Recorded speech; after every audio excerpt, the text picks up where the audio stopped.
Now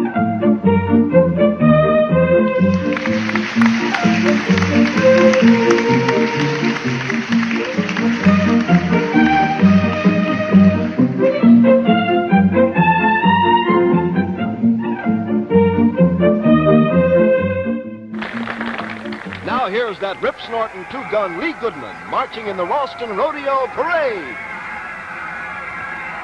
Instant Ralston. Oh, let's get 'em up, oh, let's get 'em up, oh, let's get 'em up with Ralston. Yum, yum, instant Ralston. Yum, yum, yum, yum, yum. Yum, yum, instant Ralston. Yum, yum, yum, yum, yum.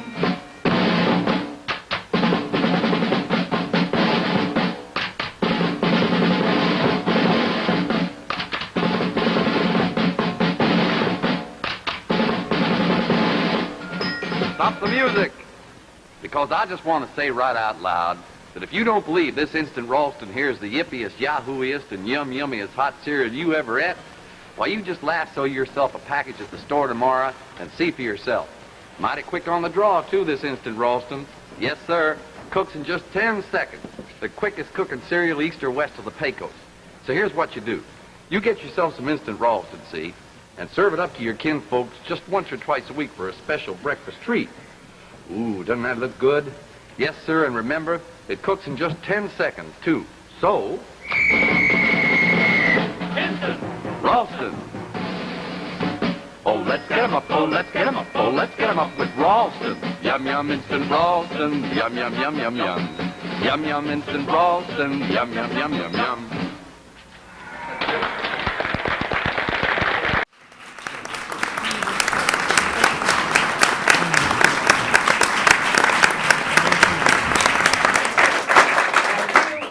Are looking at a true child of radio and television.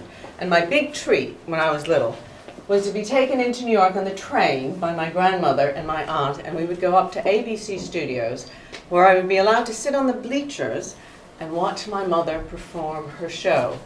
Now, like most television in the 1950s, it was broadcast live. But what I was secretly waiting for were the commercials, also broadcast live, also broadcast in the same studio. And that man you just saw up there was an actor named Lee Goodman, and sadly, he was my hero. Now, cut to about 20 years ago, I was in Joe Allen's in New York, this theatrical restaurant, and I was coming out of the ladies, and I heard a familiar voice. I turned, there he was. I went over. Mr. Goodman? Looked up. Yum, yum, instant Ralston. Yum, yum, yum, yum. Well, pause. I said, you used to do the commercials on my mother's television show years ago, Ethel and Albert? His jaw dropped. He leapt up, threw his arms around me, and cried, Peg's little daughter.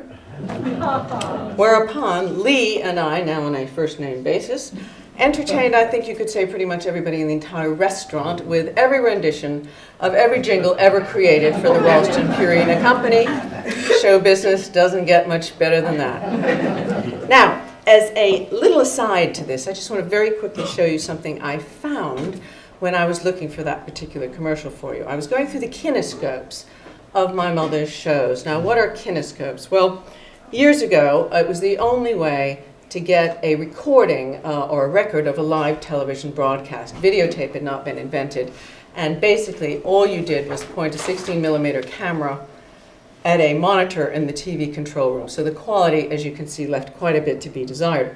But anyway, I came upon a scene in a railway station just before Ethel and Albert enter, and there's a group of extras were waiting on a bench, and I said, isn't that funny? Look, they've done that little girl's hair just the way they used to do mine. Ligamore Limited, ready on track 4. And then I said, wait a minute, I think that's my Aunt Helen. So I played it again, and then my grandmother came through, and I said, oh my God, why, that's me! I can Tickets ready. My mother's name was Peg Lynch. Peg, short for Margaret, was a bright but shy little thing who grew up in small town Minnesota. Her mother was a nurse at the world-famous Mayo Clinic, And sadly, her father had died when she was only 2 of the Spanish flu pandemic of 1918. So she grew up without a dad, but she had an uncle. I'll let her tell you.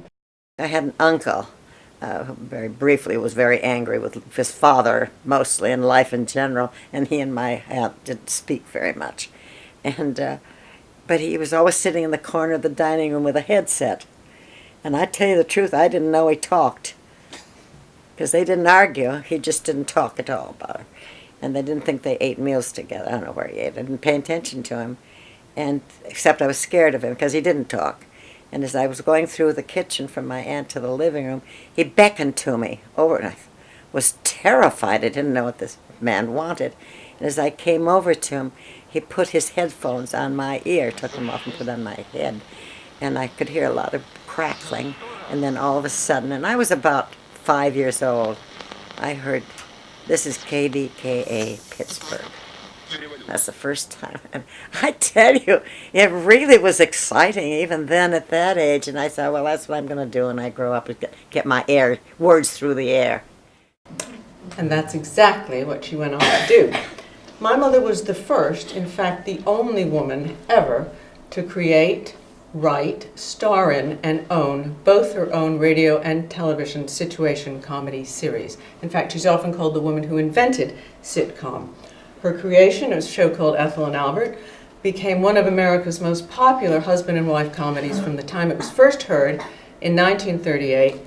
And for the next 75 years, her show, in some form or another, could be heard either on radio or television, ABC, CBS, NBC, public broadcasting, or performed live on stage. Now in 2012, at her last public performance in Cincinnati, Ohio, my mother, then aged 95, had this to say about her long career. Well, actually, I'm really terribly popular because everybody else is getting to be dead. Her fans numbered in the hundreds of thousands and included everybody from housewives to professionals, from professors to celebrities such as George Burns and Gracie Allen, Eleanor Roosevelt, Orson Welles, Marlene Dietrich, even JFK. In fact, this necklace that I am wearing today was given to her by Tyrone Power. But that, of course, is another story for another time. My mother answered every single fan letter personally, and often inviting fans to stop by if they were passing the house, which, as far as I could tell, they all seemed to be doing, and even coming for Christmas sometimes. Now, she arrived in New York in 1944, having had 7 years honing her craft at various small radio stations around the country. She had with her all she owned at the time. It was $500, a suitcase, and a glass transcription disc of an episode of her show. And within 1 month, she had landed herself a prime-time comedy series on network radio that would soon become a national addiction. Then NBC voted to put it on, all 13 members of the committee voted to put it on the air at once. And then they wanted to own it. And I said no. But I thought it's all I had, really. Thought I should hang on to it. And I am very glad she did, because now I own it. And I can share with everybody else the treasure chest of lost shows from that period, certainly from the golden age of television. Why are they lost? Well, they were lost because she put them in her cupboards. She put them there because she owned them.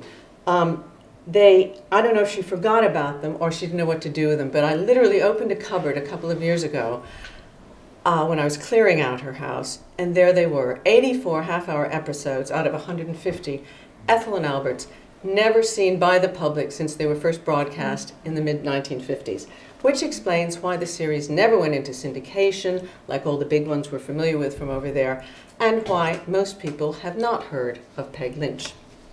Now, that very same day, back in 1944, that she turned down NBC, she got a telegram. She couldn't afford a phone, and the telegram was from ABC, and they made her an offer, and they said she could retain ownership of her show, and well, the rest is history. And by the time she passed on in 2015 to that great sitcom up there, my mother had written over 11,000 radio and television scripts, alone and unaided.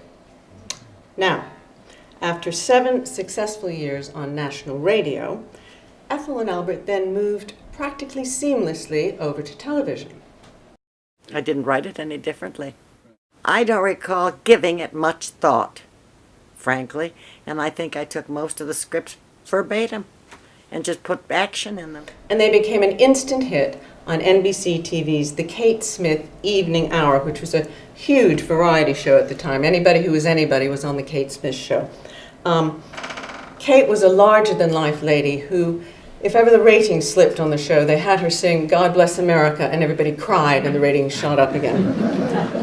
Peg and her co-star Alan Bunce performed 2 10-minute sketches live on The Kate Smith Show every week. I wrote them on Saturday and Sunday, and we had Monday to rehearse, to memorize, to rehearse, and we just go down to the apartment, we'd just do it. No director.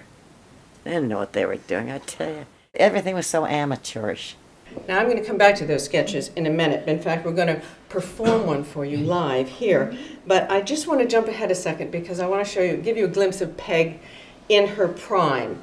Now, in the strength of her success on The Kate Smith Show, the short sketches there, NBC offered her her own primetime series, and it went out live at 7:30 p.m., just after I Love Lucy, which I'm sure some of you have heard of. Now, one day, after the show had been on for a few years, she got a call from her lawyer, a man named Jack London, and asking her if she could somehow work Basil Rathbone, the movie star, into her show. Now, he was also a client of Jack's. Now, my mother's comedy was almost solely based on the little things in life, the things that we're all familiar with that just drive you crazy, with which her fans could identify. So she was somewhat thrown by her lawyer's request. Rathbone on Ethel and Albert, what could he do? He did castle steps with a sword and his little tights and all that. What the hell? Jackie said, well, he needs the money so badly. I said, well, I don't have money in my show to pay a celebrity like that. He said, listen, anything. We'll figure it out. Well, he came over anyhow, and I just didn't, I didn't know what to say to him at all. So then I said I had a bad tooth, and that's when he talked about his teeth. Then he said, oh, you having dental trouble? He says, I'm having a terrible time with the crown back here. We got on that, and then I said to him, I understand you have a, well, just like the script, you have a daughter, Cynthia, so I put all that in.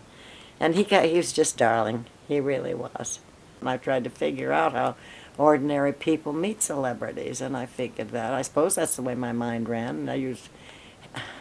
I did want something like turn around and it's a surprise. I didn't want to just introduce him like that. I wanted it to be, and get him full face, you know. It was cute. I am now going to show you a short clip from that episode that went out on the 9th of March, 1956. Outside of family and a few close friends, you were the first people, not counting the ones who came at 11:15, to see this clip. I'm going to start it a few minutes early just to give you a sense of what live television was like back then. Now, in the blackout, after the first short little scene, I want you to imagine Peg and Alan racing from one set to the next, madly changing clothes, going through doorways, leaping over camera cables, all to get to their new position on time, and doing it quietly. See, all the scripts had to be constructed with that sort of thing in mind as well. I also want you to notice that the director, Walter Hart, will come up in the next scene, bring the camera up on Albert's Aunt Eva, who many of you will recognize as Margaret Hamilton, the witch in The Wizard of Oz, who was a regular on Ethel and Albert, and incidentally, my godmother. And Eva, come here. Albert has something to tell you, and it was his very own idea. I must say we have certainly seen San Francisco. You have a lovely town. It's sort of my birthday present coming out here. That's what my nephew said. And Eva, he said, let's just call it your birthday present. Well, that was very nice. Yes, it is, isn't it? Of course, my birthday isn't until July. Oh, yes? Now, what is it we're having for dinner again? Sciampino. Sciampino. Oh, my. Well, I know I'll like it. Don't worry about that. Oh, and if you ever get east to Cedar Center where I live, I'll make you some good old-fashioned huckleberry pie. And Eva, Yes? Oh, my goodness, this is so exciting. I can't believe it. Here I am at Fisherman's Wharf in San Francisco. Well, boy, we're certainly going to be swamped with visitors back home if everybody you've invited takes you up on those invitations. Gotta tell you, bellhops, waiters, sales clerks, cable car conductors. But everybody's so friendly. They seem to know I'm visiting. Oh, Well, I just hope this doesn't take too long, that's all. You know, I got to meet Bradford and Kendall at 9 o'clock.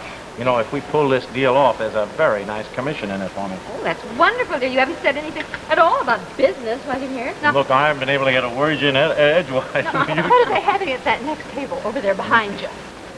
Oh, I think they're having those cracked crabs. They're sort of a specialty at Fisherman's Wharf, I think. Maybe we should have gotten those.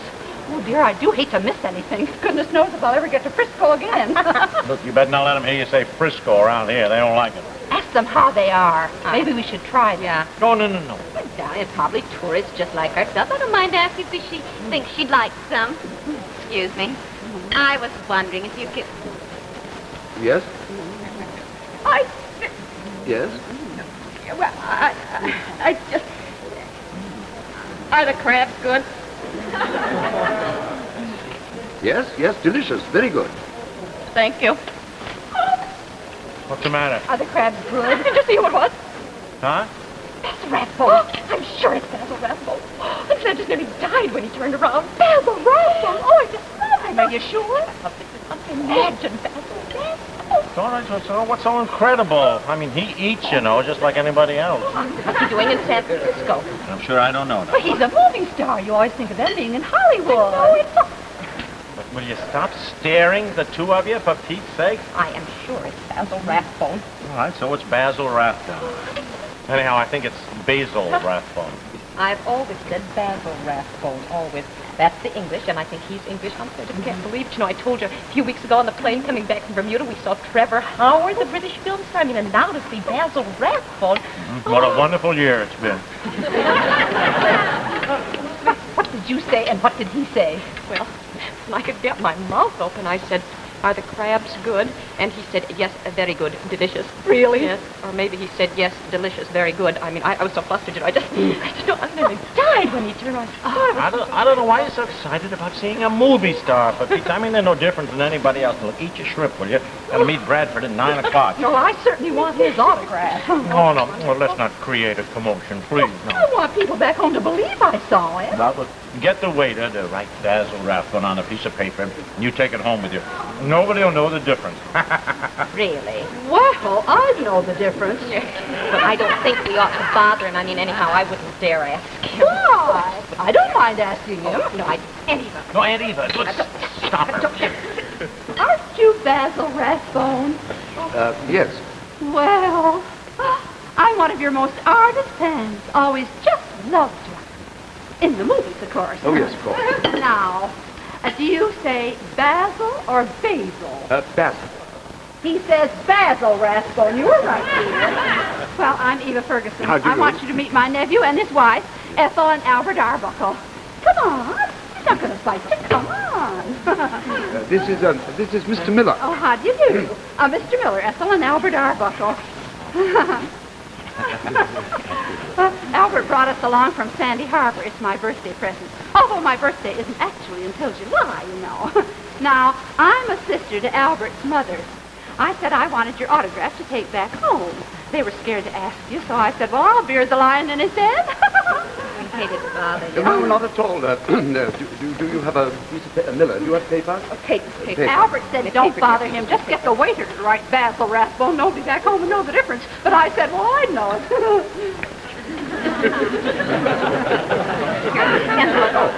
Thank you. Yes, that's fine. Oh, my goodness. I must say you don't seem the least bit stuck up like some people might, you know. I don't seem to have a pen. Miller, do you have a pen? I think I have one. And I think maybe I You know, this is the first time I've ever been to San Francisco, and I think it is just, look what I got today. I got a pen. Thank you This so much. lovely seashell ashtray with a Golden Gate Bridge on it. I got it for Albert's sister Florence. Yes, it's lovely. It's charming. Yes, isn't it? Only 89 cents. So if you want to pick up a little souvenir to take back home to show people you've been here.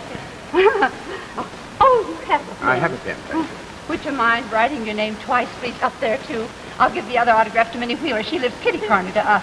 Her husband has the lumber yard. Oh, thank you. Well, actually, her father had it, and then... And Eva, I think his dinner's getting cold, Oh. oh dear. Well, sorry to bother you. Not at all. I'm delighted to have met you all. It's certainly been very delightful.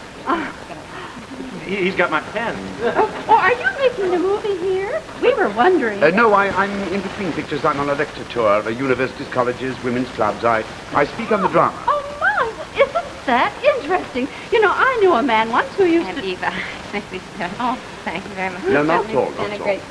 Oh, I can't wait to get home and tell everybody. Oh, Ethel, did you hear what he said about speaking at women's clubs? You said you needed somebody. My fountain pen. I Well, got... we couldn't possibly afford him, dear. I mean, we don't pay anything, at our women's club. I mean, we always get people, like professors who talk on Egyptian pottery for nothing, Would you please turn around and ask him? No, I'm not going to ask him. Well, I'll ask him. He was very nice. Nothing ventured, nothing gained. As long as he's speaking at women's clubs. No. Oh, no, I don't mean ask him that. I meant ask him for my fountain pen. And Eva. What? I meant ask him for my fountain pen. He put it right in his pocket. Say anything? You want to embarrass him by making him think he took it? Look, I've spent 20 years trying to find the fountain pen with just the perfect pen point. Now, this is... Never mind that now. You know, if you're too expensive, they can't afford you. Oh, no, I don't think I'm too expensive, Anna, but my agent takes care of all that. It's a small women's club, but don't forget, we're all moviegoers, and we're the fans that keep you important at the box office, you know. You're the one who said take him to San Francisco. Well, if Sandy Harbor's on my way, and I'm not engaged that evening, I don't see any reason why not. I shall be talking to my agent later tonight. Supposing you call him in the morning. Oh, yes, I'm so sorry. Call him in the morning, will you? Here's his number in New York. Yes, well, you tell him not to charge too much. Well, this has just been so exciting. I can't wait to get home and tell everybody I saw both Basil Rathbone and the Golden Gate Bridge. Would call his agent in the morning. Told him you couldn't pay much. Be quite a feather in your cap to get Basil Rathbone. You think we could? Well, but you think he'd come? I hope so. You better bring along my fountain pen.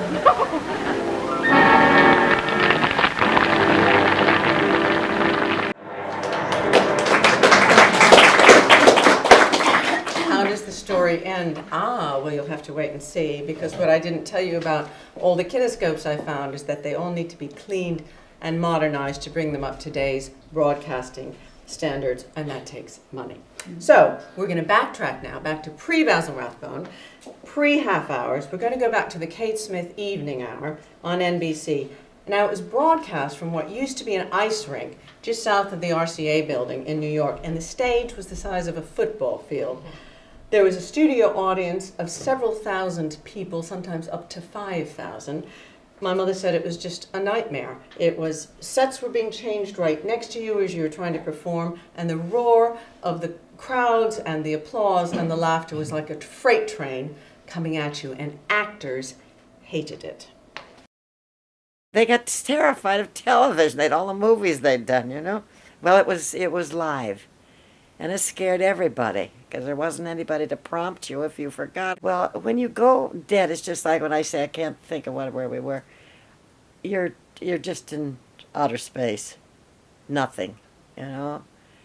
And I thought, well, you could sit there through eternity without a thing to say, and so I never after that went on the stage without a script somewhere in the desk drawer.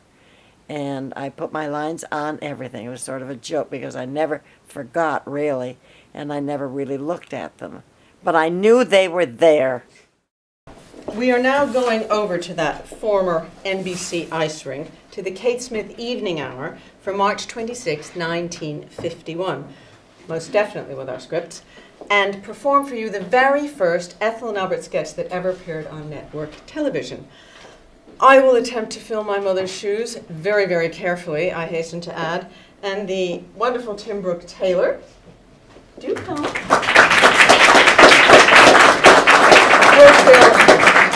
will fill Albert's shoes, and will be assisted by the equally wonderful and extremely useful Richard Blaine, who will play our waiter. Now, this is called Dinner at the Paradise Room. It's a very fancy restaurant. Would you hold that for me? Yeah. Thank you. Now, in the old days, that's good. That's good. In the old days. Would you like me to iron your costume? Maybe later, dear.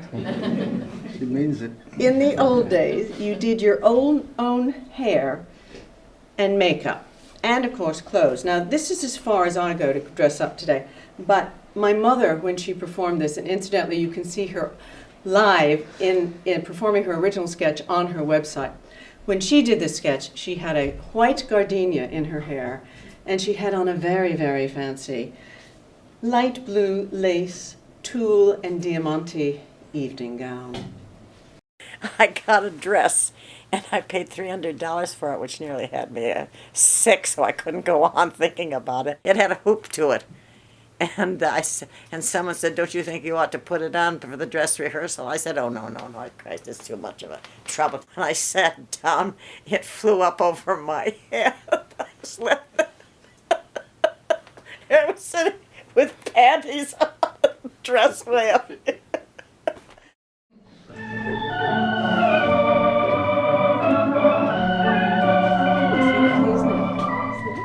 The small things in everyday life are familiar to every family and every household.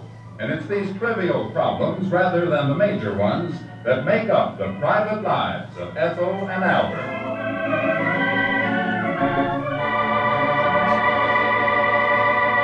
Oh, Albert. Oh, honey. Kind of nice, eh? Oh, it's beautiful the way they've redecorated.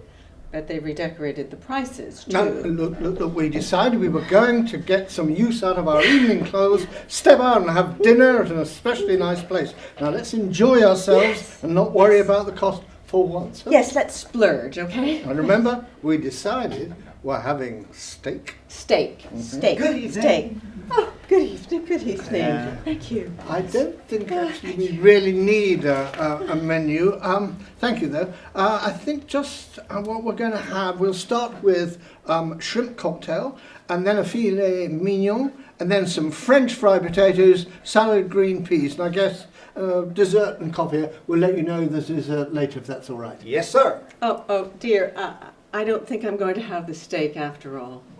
But that's why we came to this place, because the steak's so good. Yeah, I know. I just don't feel like it after all. Here we go again. I just don't feel like steak.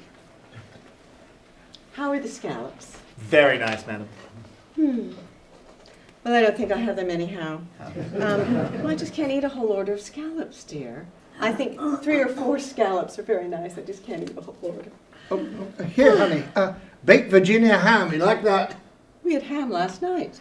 Well, here, how about some fried chicken? That looks very good. No, we had chicken last Sunday. Well, have it again. No, I don't feel like chicken. Dear. Huh? Shrimp cocktail, 85 cents. Oh, dear. All right. 85 cents? All right. You're going to spend 85 cents for a shrimp cocktail? I think that's absolute outrageous. Dear, the man is waiting. What is this milk-fed veal cutlet? I mean, what does milk-fed mean? Oh. Well, I'm always seeing milk-fed things on the menu. I just never know quite what it means. Well, I suppose they fed the calf with milk. What else would they feed it?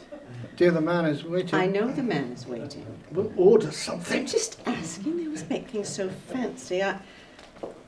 Is the milk-fed veal cutlet just a plain veal cutlet? Yes, madam.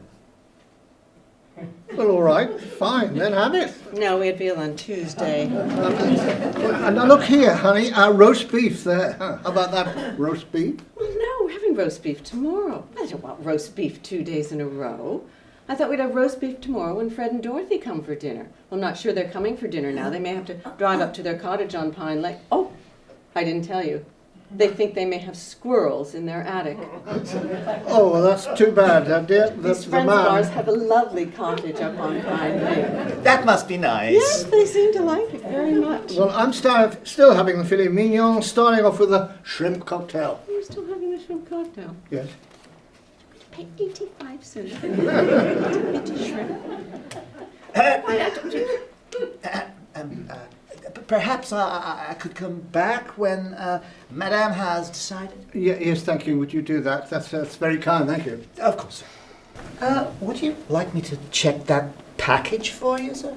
Yes, that'd be very kind. Thank you very much. Of course, sir. Kind of valuable, and I'd like to keep an eye on it. Oh, of course, sir. Why is it every time we go out and eat, you never make up your mind? I think 85 cents for a shrimp cocktail is highway robbery. What do you get? 4 or 5 little itsy-bitsy little shrimp. They're not gonna... What's in the package? I don't know. You asked me to bring it. What? When we left the house, you told me to pick up the package off the table, and you said it was for Nancy and to be very careful with it. Well, that's not the package for Nancy. That was just a little thing with coffee spoons in it that I borrowed. I can't imagine what you picked up. I don't know. I didn't have anything else on the table, dear. I don't know what you did. I just... What is it? What is it? What is it? Stop squeaking. What is it? It's our garbage. Our garbage? Yes. Shh. Our garbage? Yes. Where did you get it? Well, you told me to pick up the package off the table. This was not on the table. It certainly was. It was right on the table. Why would I put the garbage on the whole table? The whole table? Yes. What table did you think? Oh, I don't know. We went out through the kitchen, and I thought you meant the kitchen table. All dressed up in evening clothes. Why would I ask you to pick up a dirty old brown paper sack to carry downtown? I don't know. You've asked me to do dumb things before. Well, I certainly never... People are looking at... Dear, people are looking at us. People are looking at us. What are we going to do? All right, don't get panicky. First time we dress up to go out to dinner in ages. You've got to bring along the garbage. You said pick up the package off the kitchen table. I did not say kitchen table. Why would I even say kitchen table? I never even thought kitchen table. Look, people are looking at us. Now look here, relax and hand it over to me. What? What are you going to do? I'm going to take it to the men's room and dump it in the wastebasket. Oh, aren't you smart?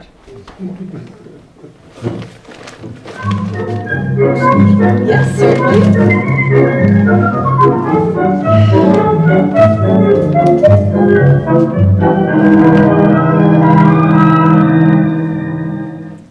All taken care of? Oh, I'm so relieved. Oh, honey, you get so excited. I know. How simple it was. I know. I suppose it's kind of funny, really. yeah, I suppose in a few years when you're saying, do you remember that time in the paradise room and you took the garbage along? I believe you left this in the gentleman's lounge. You did say it was rather valuable. Oh, yes. Thank you. Thank you. That's very kind of you. Thank you. And has Madame decided now? No, I haven't. No. Albert. It's all right. Don't get excited. We'll just have to take it with us when we go. We can't.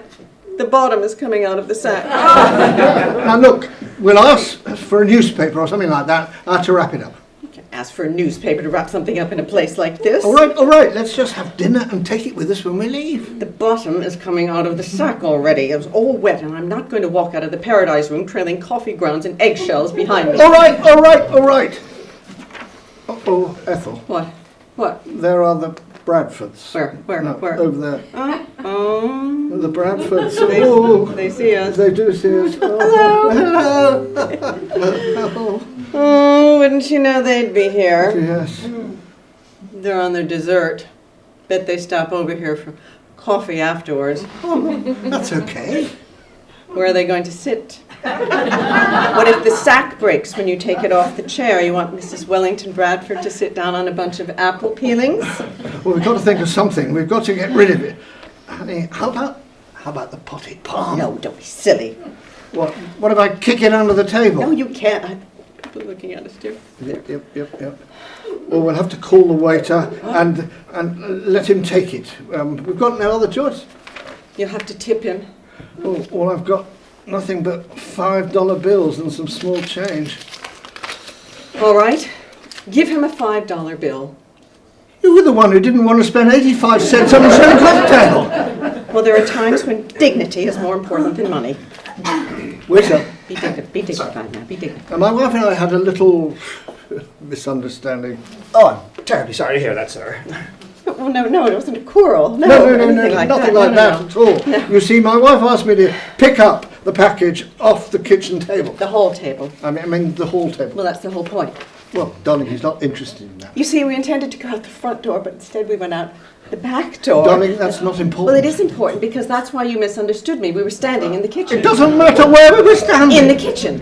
It doesn't matter. Well, it does matter because I... Anyway, my wife wanted to take back some coffee grounds to this friend of hers. Coffee spoons. Coffee spoons that she'd borrowed from this friend of hers, this Nancy Kelsey. No, dear. Nancy Moore. Nancy Kelsey lives in Florida. Look, would you please take that package and dispose of it in the trash can? It's our garbage. Your garbage? Oh, of course. Your garbage. Boy, I'd give another $5 bill to know what that guy's thinking right now. Well, never mind, dear. It's all settled. And you know what I'm thinking? Yep, you decided to have the steak after all. Yes, and the shrimp cocktail.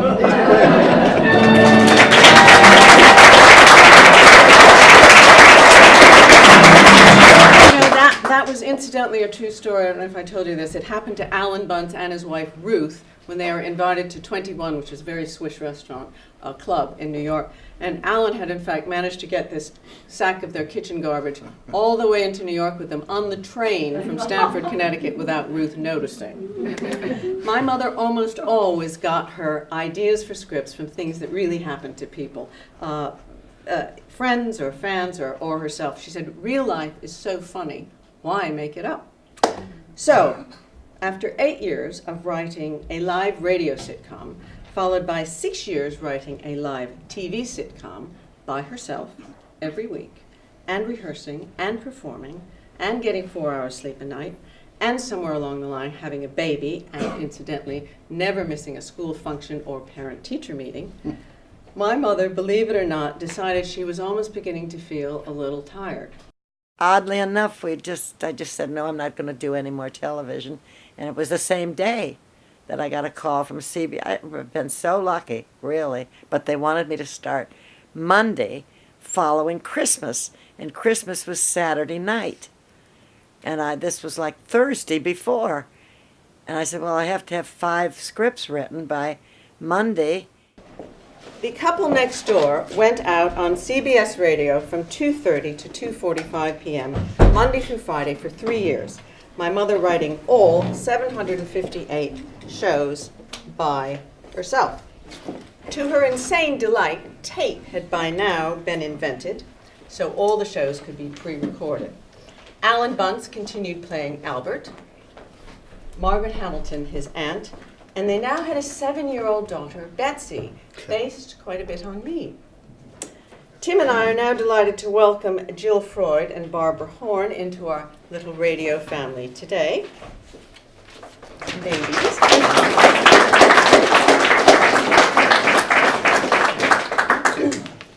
A very, very brief word about sound effects.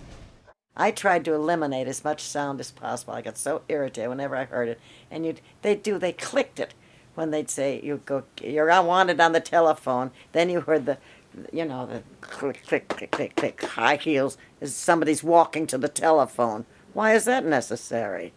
And they never seem to have a rug in the house. However, some sound is always needed. So Alex King, who is over there, incidentally Peg Lynch's grandson, has created all the pre-recorded for us today, which are called grams, and the live sound effects, or spots as they're called, will be provided by the eminent writer and broadcaster Libby Purvis, whose very first job at the BBC, I found out, was doing spots. So if we're all ready, it's The Couple Next Door, script number 46, for Monday the 3rd of March, 1958. Actually, Alex, just wait just a second. For years, my mother would say to me, honey, you could play Ethel. Come on. Let's dig out a few scripts. I'll take you through them. I'll give you the tips, my little tricks. You could do it. And I would roll my eyes and say, what, are you kidding? Mother, why in a million years would I ever end up playing Ethel. The Couple Next Door, written by Peg Lynch and starring Peg Lynch and Alan Bunce.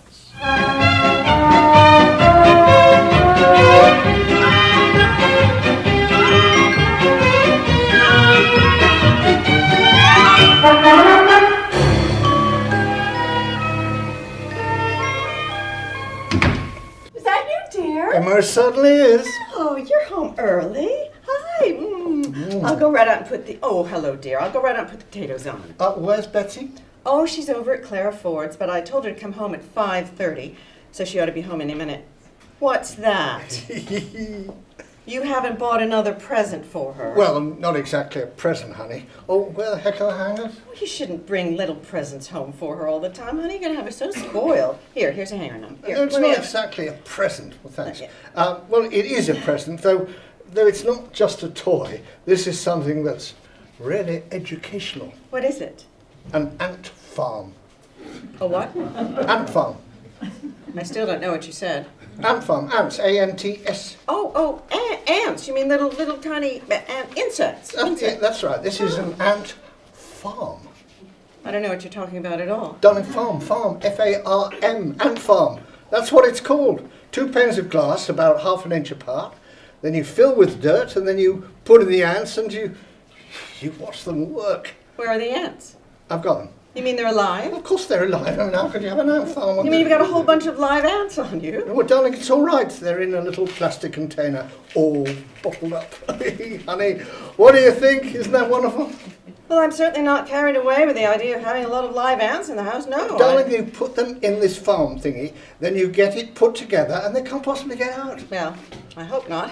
Bad enough to cope with ants in the summertime. I don't care to have the problem in March. It's really a marvellous idea. You can watch the ants working. They build tunnels, carry the dirt, and oh, Betsy's gonna love it. Well, I hope so, dear. I hope so. It's very educational. Yes, well, I can see you're very enthusiastic, but you know children are not always crazy about things that are so-called educational. I mean, they're supposed to be, of course, but... Why do you always have to put a damper on anything? Darling, I don't mean to, but you're always buying her expensive toys which you're so crazy about yourself. She doesn't play with them. Instead, she's got some old cardboard box or a perfume bottle I've thrown away, and she's just having a fine old time with them. Well, this is different. Look, all children like live things, and Betsy is going to be crazy about this ant farm. Well, I hope so, dear. I hope so. Now, after dinner, we'll put it together. We'll tell her about the ants and how they work. Oh, she's going to be fascinated.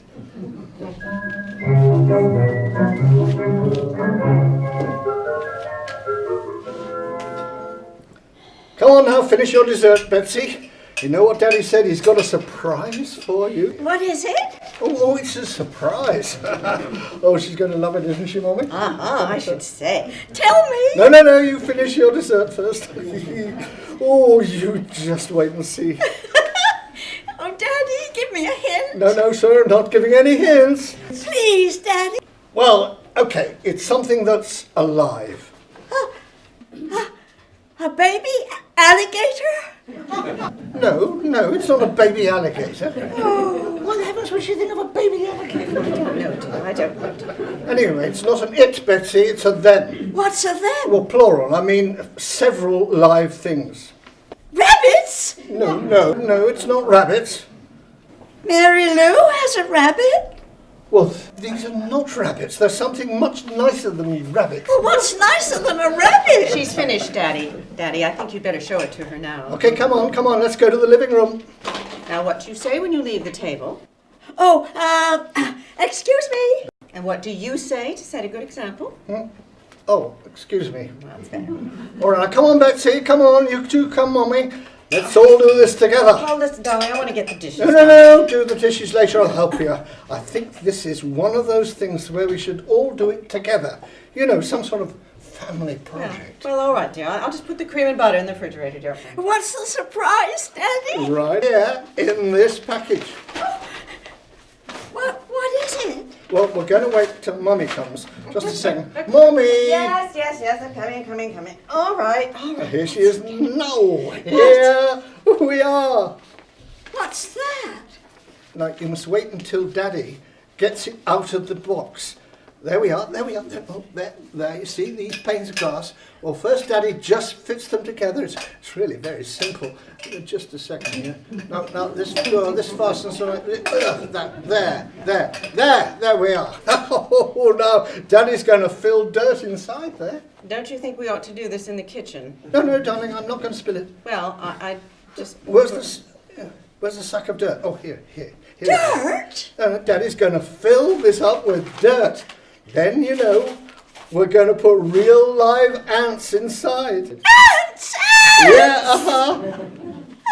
Is that what you brought me? Yes, sir. We put them inside and we watch them work and they build tunnels and carry the dirt back and forth. It's wonderful. I don't want any ants. Look here, Daddy went to a great deal of trouble to get this and you're going to love it. Mary Lou's daddy gave her a rabbit. Well, your daddy brought you some ants and they're much more interesting than rabbits. Dear. I'd rather have a rabbit. Now, look here. Dear, look, this is all new to her. Hurry up and get the thing together now so she can see how it works. All right. I have to put the dirt in first. Well, it's really sand, I guess. You turn it upside down, remove the base and pour sand through opening. I just cleaned today. I sort of appreciate it if you didn't spill it all over the... I'm not going to spill all that. Where are the ants? Right here in a little plastic bottle. You can sort of see through it. Look, honey. See the live ants moving around? Uh-huh. And when we get the sand in, and then the ants, why, you can watch them every day. There are different kinds of ants. Did you know that? That just as there are different kinds of people. Now, there are worker ants. And they dig tunnels and make anthills, and then there are feeder ants that store and prepare the food for the others. And when an ant gets sick, do you know what happens? There's ants that carry the sick ones to a special hospital. Isn't that interesting? I guess so. I don't know what's the matter with kids these days. Why, I had one of these when I was a little boy. I'd have been fascinated. Give her a chance, dear. Now, wait till we get the ants inside. Now, put the sand in. No, Let's get you the hold sand the in. frame and I'll pour it in. Hold. Be careful now. Well, you be careful. You're doing the pour. Dear, pinch the edge of the sack. Dear, you're getting it all over. All right. I'm sorry. Dear. I'll clean it up later. Now just hold the frame still. Daddy! I am. Look, if you Hold the frame still, will you? If you would hold the sack differently, we could just... Daddy! Just a minute, wait a minute, will you, darling? Daddy! Daddy's got to get the stand in here. We've pinched the edge of the sack, dear. Here, let me show you. Now, you're doing Get it all away. wrong. Wait, well, you're doing it all wrong. It's all going to be... Daddy! Just a minute, Betsy. You want me to catch the ants? Yeah, catch the ants. Now, hold back the frame around. I am. So I can catch the ants. They all crawled out. What? Oh, I knew this would happen. I knew it. How did they get out? I took the top off. Took the top off? I did not tell you to take the top off, for Pete's sake. Honestly, I wanted to see if one of them was sick. Betsy, now you know better than to do. Now, don't stand there arguing, you two. Let's find the... There's one over there on the leg of the chair. Do you see it? Get him. How many were in the bottle? I don't know, 30. 30 ants running loose in the living room. Oh, here's one, Mommy. You and your bright ideas, I must say. There's one on the floor right there. Where? Oh, don't kill him! Oh, Mommy, don't kill him! Oh, the poor little ants! Oh, Mommy, don't kill them! All right. Them up here. Get me a piece of paper Don't or something. kill them. All right. I am not going to kill them. Here's one. Here, put it in the bottle. Here, in the bottle. The whole place will be an ant farm. We can just sit around and watch them build anthills all over the furniture. These ants are only workers. There's no queen amongst them, so they can't multiply. Well, I guess that's one thing. I don't know. Oh! What's the matter? There's one crawling up my leg. Oh, what the heck? Daddy's got ants in his pants! All right. Well, that was pretty funny, dear. You have to admit it. Ants in your pants. Get him, will you? Can you see? Yes. Hold still. Get it. I'm not killing it. I'm not kidding it. I just flicked it off. Oh, now it's on the floor, on the rug somewhere. See if you can get him. Oh, come in. There. Oh, there's one, Mommy, Where? right Well, there. It just ran under the sofa or something. I don't know. Get him for heaven's sakes. Come on. There, Mommy. Where? Right there. Oh, may I ask what you're all doing? Oh, hello, Eleanor. looking for ants. Ants? Ants in March? My husband is starting an ant farm. There's one, right over there, right over there. See it? See it? It's right over there. An ant farm? Gosh, is there money in that? No, just a lot of sand and ants. He bought it for Betsy. You watch them work, building tunnels and all that. There's one in the wastebasket. Do you see it? Right I'll there, head him dear, off. dear. I'll head him off. Don't worry. So what do you do? Let them out every now and then for exercise or something? No, they got out before we could get them in. Sounds like kind of a nuisance to me. We got Mary Lou a rabbit. I know you got Mary Lou a rabbit. Dear. Look, I went to a lot of trouble to get this ant farm, and by golly, we're going to put the sand in, and we're going to watch every damn one of these ants and put them in and watch them work. All right. Now, I got this for Betsy because it's educational, and she's going to learn how smart ants are. Smarter than we are, I'd say. Oh, look, there's one on the lampshade. Where? Good. Oh, good. Can you get him? Eleanor, help me. My, they're fast.